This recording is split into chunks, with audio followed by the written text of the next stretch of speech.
खोलकर ब्रह्मांड का दर्शन कराया, वो ब्रह्मांड घाट बोलीला अलग। तो भगवान की 84 कोस की यात्रा कर लेने से भगवान श्री कृष्ण की संपूर्ण वह स्थली का परिक्रमा हो जाता है जहां जहां भगवान के पांव पड़े हैं, चरण पड़े हैं। इसलिए 84 कोस की यात्रा सबको करनी चाहिए।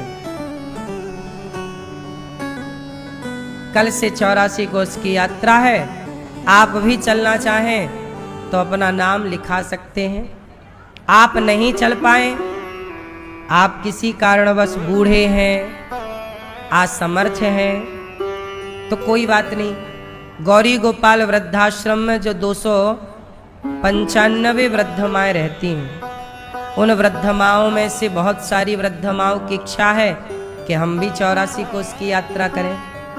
तो गौरी गोपाल वृद्धाश्रम में रह रही वृद्ध माताओं को भी आप लोग अपनी तरफ से एक एक वृद्ध माँ को 84 कोस की यात्रा करा सकते हैं कि भाई हम भी करेंगे और ये मैया को भी हम कराएंगे, या हम नहीं कर सकते तो वृद्ध माँ को हम करवाएंगे। तो तीर्थ यात्रा आप नहीं कर पाए पर आप किसी को करा देते हैं तो करने का ही फल प्राप्त होता है। फल 2 गुना हो गया। पहला आपने कराया और जिसने किया उसको जो पुण्य मिलेगा वो भी आपके खाते में दशांश पहुंचेगा। तो आपने बड़ा पुण्य का कार्य किया है। भाई पहले के लोग कुआं खुदवाते थे, जरूरी थोड़ी है कि मैं ही उस कुएं का पानी पीऊं। मैंने कुआं खुदवा दिया, अब आप लोग पीते रहो उसका पानी। तो जो लोग पानी पिएंगे तो उनका पानी पी करके जो जल दान करने का फल है वो किसे मिलेगा? कुआं खुदवाने वाले को मिलेगा। तो तीर्थ यात्रा जो करेगा तो उसका फल किसे मिलेगा? जो तीर्थ यात्रा उन्हें करा रहे, करवा रहे। ये पुण्य के कार्य हैं। मौका कम ही मिलता है ये पुण्य करने का, मिला है तो कर लो। 3 मई से दास अनिरुद्ध की जन्मभूमि है रेवझा, मध्य प्रदेश, जबलपुर जिला, नर्मदा माँ का किनारा। सेहोरा मझौली के बीच में एक गांव है रेवझा। हमारी जन्मभूमि वही है। शिक्षा बाल्यकाल वहीं बीता है। उस गांव में कथा है 3 मई से, यज्ञ भी है। हमारी जन्मभूमि है, उस माटी का ऋण हमारे ऊपर है। तो आप सभी उस कथा को सुनिएगा। आप सभी जो क्षेत्रवासी हैं, आप सभी क्षेत्रवासी उस कथा में आएं। आप सभी आकर के कथा का रसपान करें और प्रेम पूर्वक उस यज्ञ का दर्शन करें, वहाँ की पॉजिटिविटी का अनुभव करें। 19 तारीख से कथा है छत्तीसगढ़ में। तो छत्तीसगढ़ के भक्तजन हैं 19 तारीख से दर्रा भाटा MTPC सीपत बिलासपुर छत्तीसगढ़। तो आप भी इस कथा में आयोजक छविलाल पटेल जी कथा का आयोजन छत्तीसगढ़ में करा रहे हैं। तो आप भी इस कथा का रसपान करें। छत्तीसगढ़ वासी आप जितने लोग आसपास के आ सकते हैं अवश्य आएं और कथा की गंगा में डुबकी लगाएं। हमारे भैया परीक्षित बनकर के यहाँ श्री बजरंग लाल अग्रवाल जी और मैया श्रीमती दुर्गा देवी अग्रवाल जी हैं। मनोज अशोक विश्वास जी आए हैं। हाँ, आप मनोज जी हैं।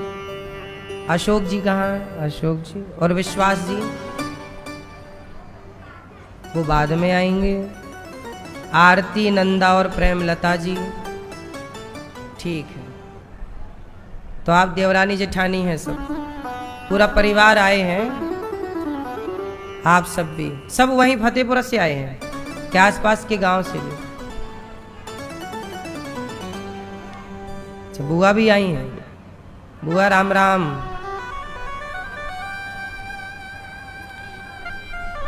सबका बहुत बहुत स्वागत, सभी का, जो भी परिवारीजन आए हैं और आगे भी आएंगे। जो नहीं आए वो टीवी पर सुन रहे होंगे, फतेहपुरा वासी। तो सभी फतेहपुरा वासियों को भी हमारा राम राम, जय श्रीमन नारायण, जय श्री कृष्ण। पुरानी बात ताजा हो गई, पुरानी यादें ताजा हो गई। हम कथा करने गए थे। मैया कैसी हैं वो जिन्होंने कथा कराई थी? वो नहीं आई?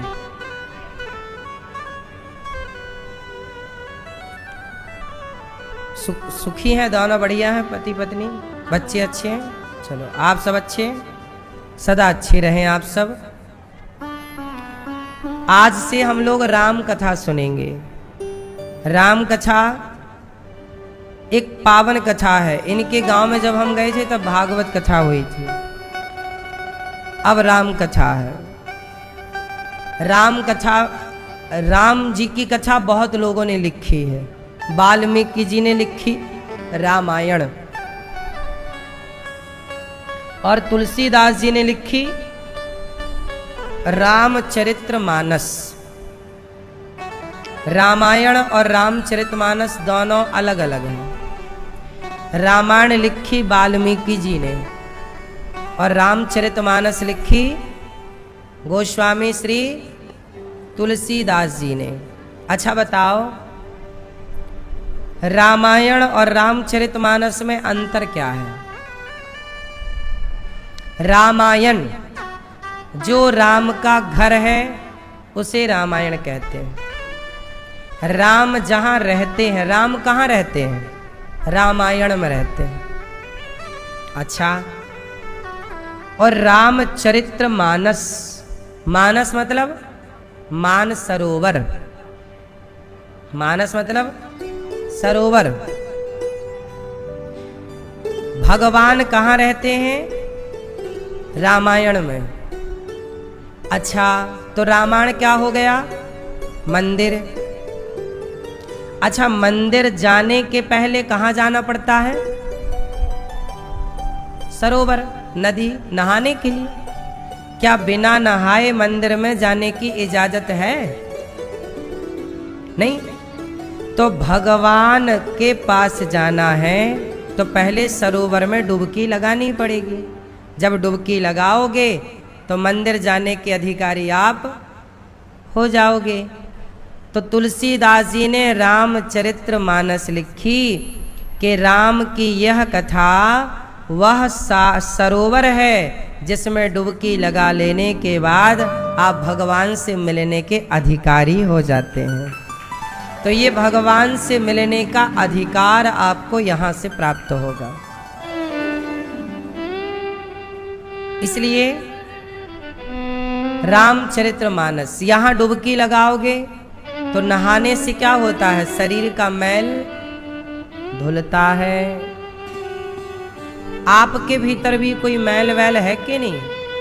शरीर का मैल तो देखो ठीक है, मैल शरीर में लगा हो तो दिक्कत नहीं है, पर मैल मन में लगा हो तो दिक्कत है।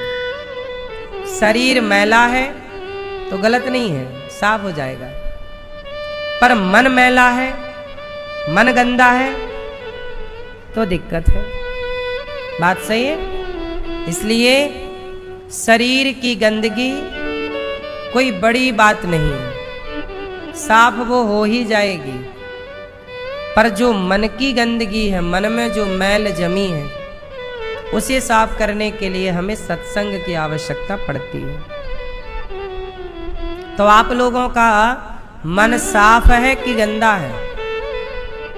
जोर से बोलो, जोर से। साफ है? फिर तो आपको राम कथा सुनने की जरूरत नहीं है, साफ है ऑलरेडी। सत्संग क्यों किया जाता है?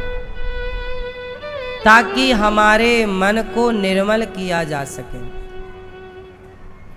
आप लोग स्वीकार ही नहीं करते कि आपके भीतर गंदगी है। जब तक स्वीकार नहीं करोगे तो धुलने की बात ही नहीं होगी।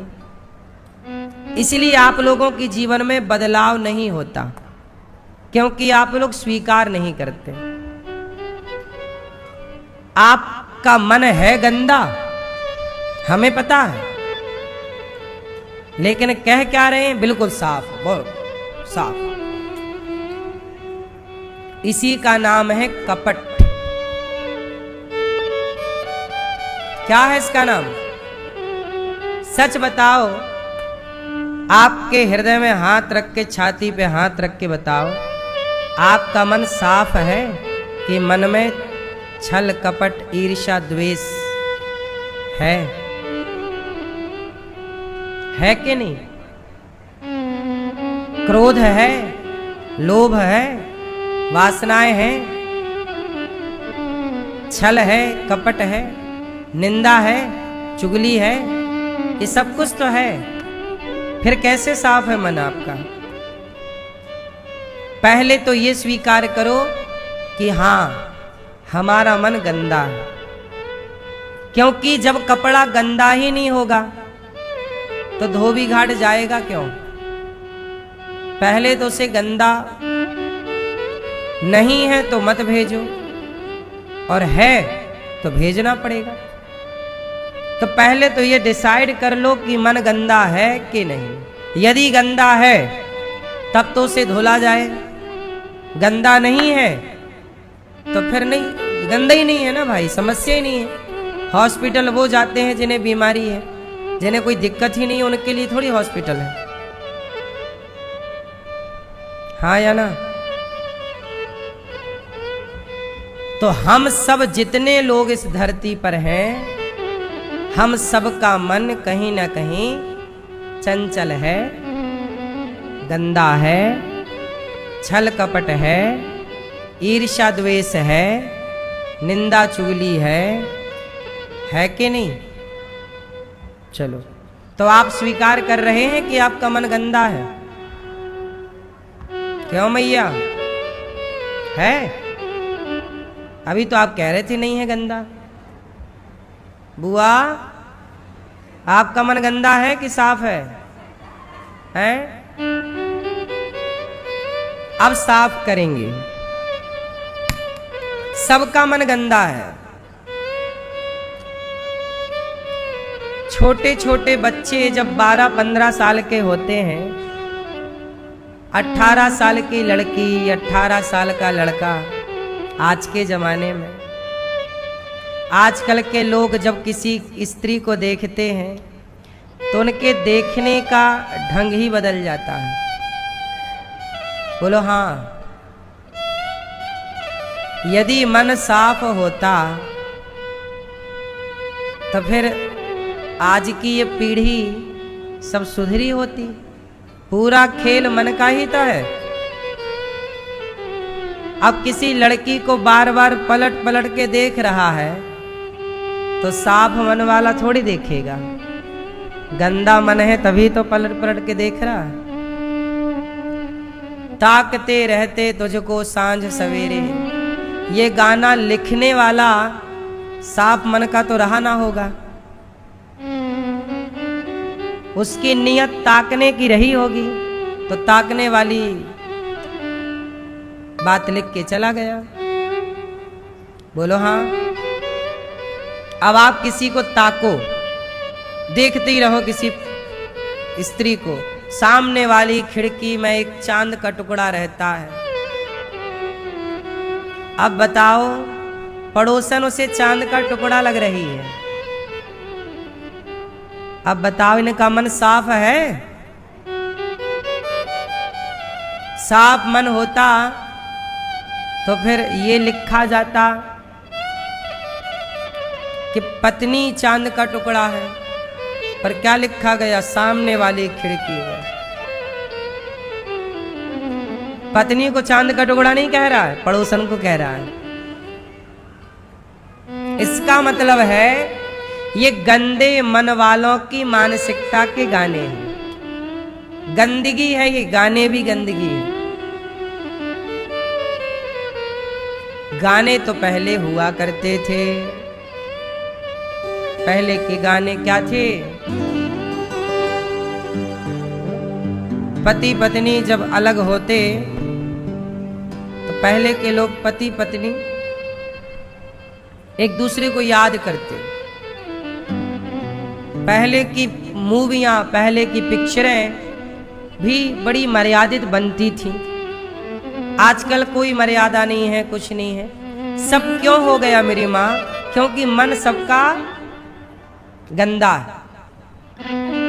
किसी और को देखने की बात करना भी, किसी और को ताकने की बात करना भी तो गंदगी है। आप मानते हैं इस गंदगी की नहीं? बोलो हाँ। इसलिए इस गंदगी को ही हमें साफ करना है। शरीर की गंदगी साबुन से साफ होती है, शरीर की गंदगी मिट्टी से साफ होती है, पर मन की गंदगी सत्संग से साफ होती है। सत्संग करिए। इसके लिए गोस्वामी जी ने रामचरितमानस लिखी है। श्री गणेशाय नमः। श्री जानकी वल्लभो विजयते। श्री रामचरितमानस प्रथम सोपान। बालकांड श्लोक। वर्णानामर्थ संघानां रसानां छन्दसामपि मंगलानां च कर्तारौ वन्दे वाणी विनायकौ। भवानी शंकरौ वन्दे श्रद्धा विश्वास रूपिणौ। याभ्यां विना न पश्यन्ति सिद्धाः स्वान्तस्थमीश्वरम्। वन्दे बोधमयं नित्यं गुरुं शङ्कररूपिणं। यमाश्रितो हि वक्रोऽपि चन्द्रः सर्वत्र वन्द्यते। गोस्वामी तुलसीदास जी अर्थ समूहों, रसों, छंदों और मंगलों की मंगल करने वाले सरस्वती माँ गणेश जी की तुलसीदास जी ने वंदना की।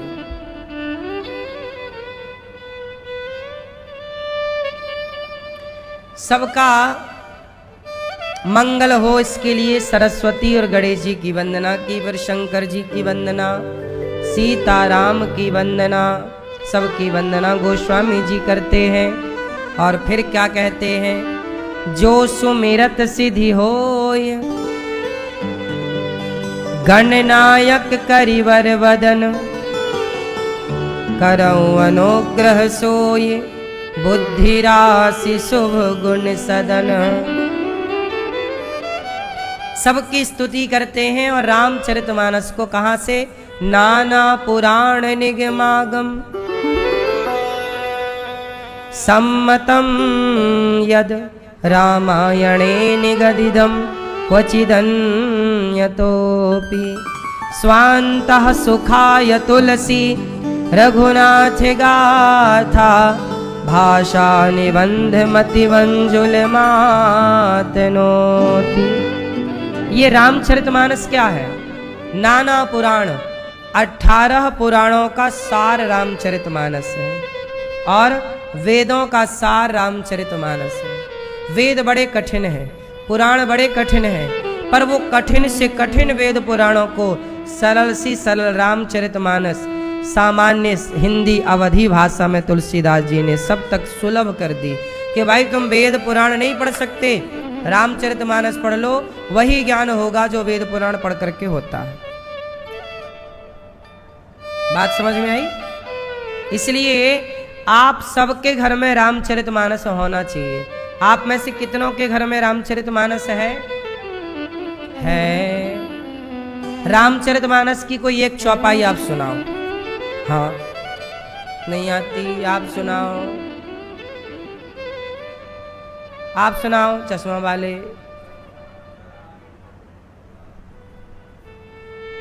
फिर से बोलो एक बार जोर से।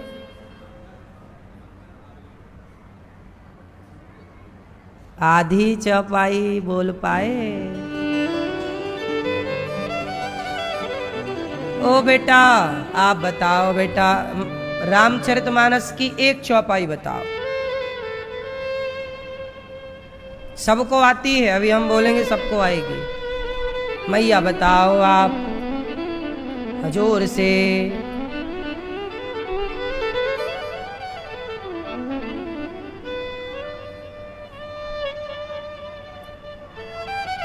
सही है, आप बताओ।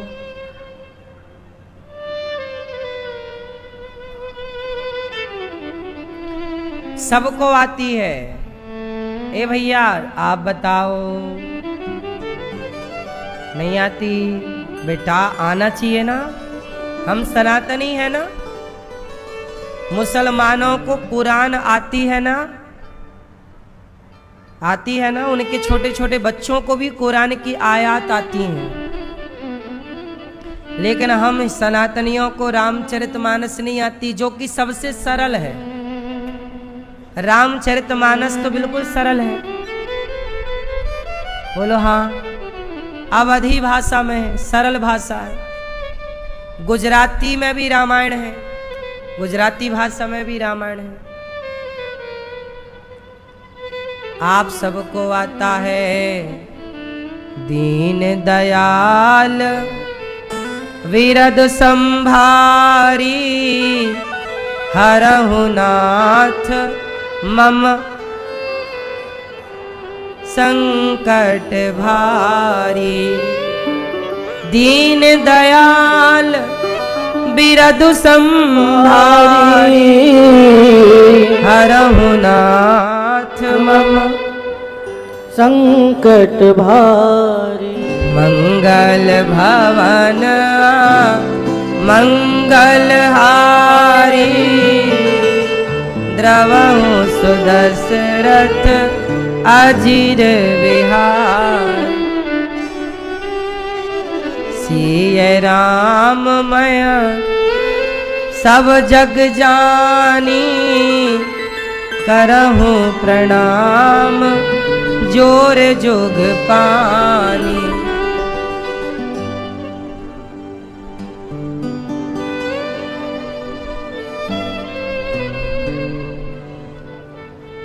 मूकं करोति वाचालं, पंगुं लंघयते गिरिं, यत्कृपातमहं वन्दे परमानंदं माधवम्। मूक होय वाचाल, मूकं करोति वाचालं, पंगुं लंघयते गिरिं, यत्कृपातमहं वन्दे परमानंदं माधवम्। मूक होहि वाचाल, पंगु चढ़हि गिरिवर गहन, जासु कृपा सुदयाल, द्रवहु सकल कलिमल दहन। भगवान बड़े करुणा निधान हैं। तुलसीदास जी कह रहे हैं कि भगवान बड़े करुणा निधान। क्यों भैया? तुलसीदास जी का जन्म कहाँ हुआ था? तुलसीदास जी के बारे में जानते हैं आप? तुलसीदास जी का जन्म कब हुआ था, कहाँ हुआ था, कौन है तुलसीदास जी? सुनो, पूरी बात सुनो। तुलसीदास जी का जन्म संवत 1589 सन कहें तो 1554। आज संवत क्या चल रहा है? 2082। आज 2082 चल रहा है और सन चल रहा है 2025। सन अलग होता है और संवत हम सनातनी किसको प्रमाण मानते हैं? विक्रम संवद। तो हमारे यहां सारे वेद पुराणों में सन नहीं लिखा, संवद लिखा है। तुलसीदास जी ने रामचरितमानस की शुरुआत कब की लिखने की? संवद 1631। 1631 रामनवमी के दिन अयोध्या जी में बैठकर गोस्वामी तुलसीदास जी ने रामचरितमानस को लिखना प्रारंभ किया। संवत 1631।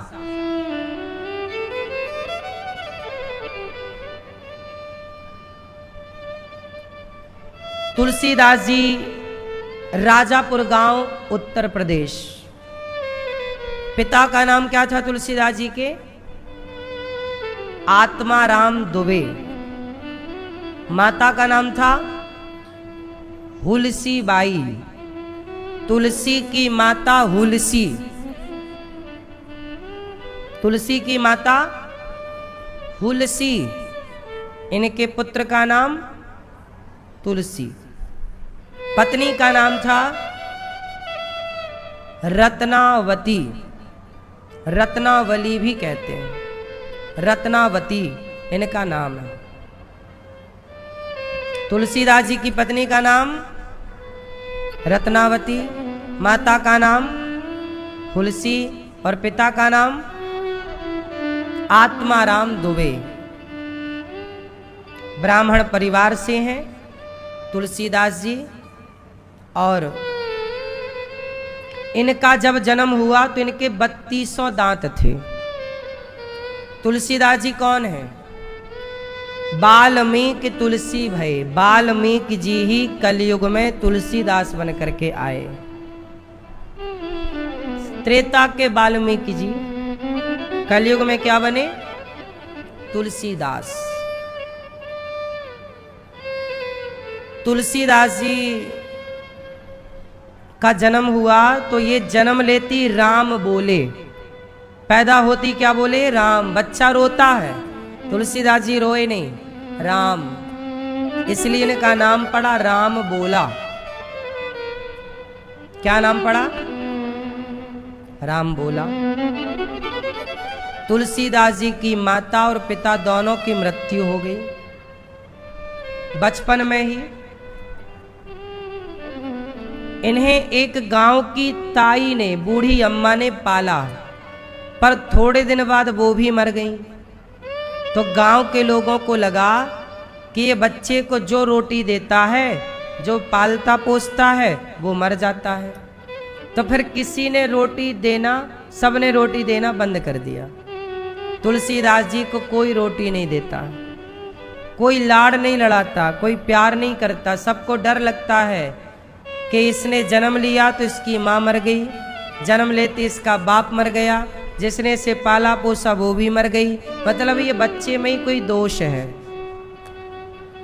अब सगुन सा मान लिया तुलसीदास जी को समाज ने, और रोटी पानी देना बंद कर दिया। तब ये रोते रोते पेड़ के नीचे जाकर बैठे, और कोई पानी रोटी देने वाला नहीं। तब कहा जाता है कि साक्षात लक्ष्मी जी एक माता का रूप बनाकर तुलसीदास जी को भोजन पानी देने आया करती थी। फिर ये पढ़ने के लिए काशी आ गए। तुलसीदास जी ने बहुत कम समय पर पढ़ाई की। खूब बढ़िया तुलसीदास जी पढ़े, और पढ़ लिख करके तुलसीदास जी जब घर आए तो इनको बड़ा आदर सम्मान मिला।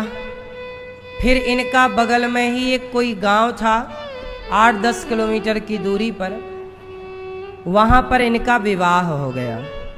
तुलसीदास जी का विवाह हुआ तो पहली बार पत्नी आई, तो पत्नी बड़ा लाड़ प्यार कर रही है।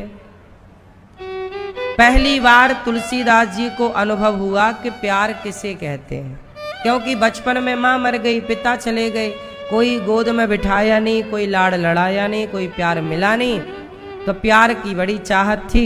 आज पत्नी से थोड़ा सा प्यार मिला। अब पत्नी और ये तुलसीदास जी बड़े प्यार से रहने लग गए। एक दिन घटना घटी कि तुलसीदास जी गांव में किसी के घर पूजा करने गए थे, किसी कार्य से।